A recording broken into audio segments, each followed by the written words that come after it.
Lifetime cost of plastic is 10 times higher for low-income countries than rich ones. This is contained in a report by the Worldwide Fund for Nature. The report states that this puts a burden on poor countries and contributes to high levels of plastic pollution. At the same time, South Africa generates 2.4 million tons of plastic waste every year, which is equivalent to 41 kilograms of plastic waste per citizen. Joining me now is Zaynab Sadan, who is the WWF Legal Policy Advisor. Zaynab, thank you so much for speaking to us here on Newsnight tonight. Talk to us a little bit more about the severity of plastic pollution in South Africa. In that interview, we heard a figure 41 kilograms of plastic per South African citizen. How does that compare with other countries globally? So the plastic consumption in South Africa is quite high for a low to middle income country. The global average is actually 29 kilograms per citizen. And so this really comes to the way we produce and consume plastic in South Africa. South Africa imports, but also locally produces plastics that's produced from fossil fuels. And in South Africa, that's largely coal-based. So plastic pollution contributes to the greenhouse gas emissions from its production.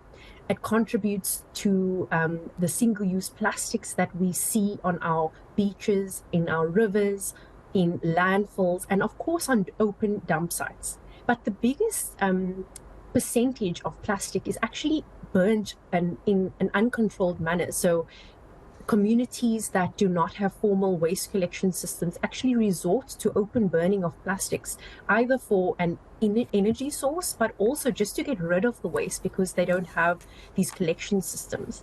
This is largely because of how we produce and design our plastics. It's designed to be single use. It's designed to be thrown away after 5 minutes of just being used. And actually, a large amount of the plastics that we consume and produce in South Africa is packaging. And that is actually 52%. And so this impact really cuts across ecosystem impacts in terms of fatalities of marine life, in terms of the agricultural yields because it affects soil production. It also affects economic sectors like tourism. It affects our fisheries systems because more and more microplastics are found in our fish stocks.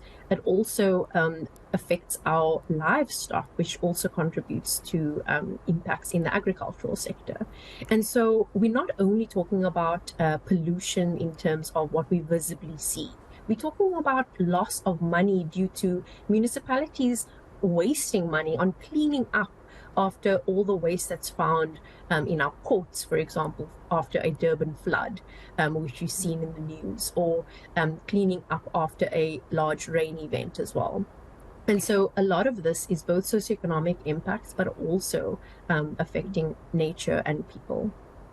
Zaynab, so the UN's environmental arm is talking about a legally binding plastics treaty. What would that entail? So WWF and other organizations are really calling for legally binding global rules. So this means that we need a harmonized standard of action where we are considering bans and significant reduction of the most high-risk plastic categories. This includes single-use plastic. It includes harmful fishing gear that's often discarded in our oceans. And it also includes microplastics, which is largely produced from textiles, from tire abrasion, and also intentionally added microplastics in cosmetic products, for example. So we really need these elimination of the most harmful categories. But we also need a common standard for product design. A large amount of waste can actually be prevented just the way we design plastics for reuse, for example, for longer lifespan, and also for recycling. And the final thing is to emphasize the need for transparency mechanisms so that we know exactly what is the composition of plastics we're producing. There's many different harmful chemicals that are found in plastic products, but also how are producers held accountable for the plastics that they are placing on the markets, especially the most high risk to people and nature. So there's a couple of products, I think it's 4 products if I remember correctly, that are likely to be banned, and a couple of others that are likely to be phased out over a period of a while. And I mean, there are things like earbuds with plastic components, lollipop sticks, styrofoam takeaway containers. So it's a variety of products. And I found it quite interesting that the WWF has done a study or compiled a report on the socio-economic impact of banning certain items and phasing out certain items, and that would be a positive economic impact. How so? Exactly. So because plastic is locally produced in South Africa, we also export some products, but we also import a lot of the products that are studied in our research report. And so we needed to look at what are we expecting in terms of job losses? What are we expecting in terms of the new skills that are needed as we transition to alternatives, as we transition to reuse systems for these products? And there's already available alternatives that we can start to consider for local manufacturing and move towards more circular systems.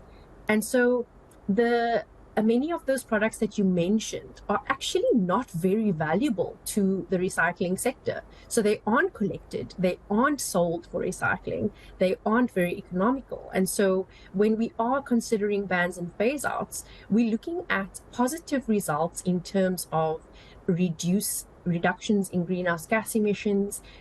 Yes, there will be some reskilling that's necessary as we lose some jobs in the plastics or manufacturing sectors, but this can largely then contribute to new jobs in sectors for reuse systems, in sectors for alternative products that will replace those items that will be banned. And it will also contribute to looking at a new workforce, both for various actually the report found that the distribution in terms of gender is also quite positive. And so as we're looking to this transition, we need it to be just. We needed to ensure that it doesn't create further challenges for the already constrained South African economy and the South African workforce. And so we're really quite positive that the socioeconomic model actually produced these positive results, but also has positive results for our ecosystems, the amount of money that municipalities will save because they do not have to spend so much money on cleanup costs or costs to landfill or costs to open dumping. And so really there's cost saving benefits, but also some benefits expected as we move to this new circular economy for South Africa.